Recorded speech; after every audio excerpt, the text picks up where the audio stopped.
મિત્રો, 1000 રૂપિયાવાળો શેર 625થી લઈને 630ની વચ્ચે રમે છે, પણ એનો મતલબ એવો નથી થતો કે કંપનીમાં લોચા છે કે કંપની ખરાબ છે, પણ માર્કેટનું સેન્ટિમેન્ટ જ ખરાબ હતું અને બધા સ્ટોક ડિસ્કાઉન્ટમાં હતા. નોર્મલી જ્યારે પણ સ્ટોક નીચે હોય ત્યારે ખરીદી કરવાની મજા કંઈક અલગ જ હોય છે, પરંતુ લોકો જ્યારે સ્ટોક ઉપર હોય ત્યારે ખરીદી કરવામાં ડરતા નથી અને જ્યારે સ્ટોક નીચે હોય ત્યારે ખરીદી કરવામાં ડરે છે. પણ હકીકતમાં આનું ઓપોઝિટ હોવું જોઈએ. કંપનીનું નામ છે બીકાજી ફૂડ. સ્ટોક તેના ઓલ ટાઈમ હાઈથી ઘણો એવો નીચે આવ્યો છે, એટલે જો પાછો આ સ્ટોક તેના ઓલ ટાઈમ હાઈ સુધી જાય તો સારું એવું રિટર્ન મળી શકે છે.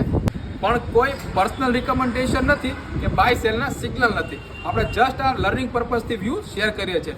બાકી જો પેજ પર પહેલી વખત આવ્યા હોય તો પેજને ફોલો કરી દેજો, આ રીલને મિત્રો સાથે શેર કરી દેજો અને લાઇક કરી દેજો. બાકી મળીએ કાલે કંઈક નવા કન્ટેન્ટ સાથે. ત્યાં સુધી બધાને જય શ્રી કૃષ્ણ અને જય સિયારામ.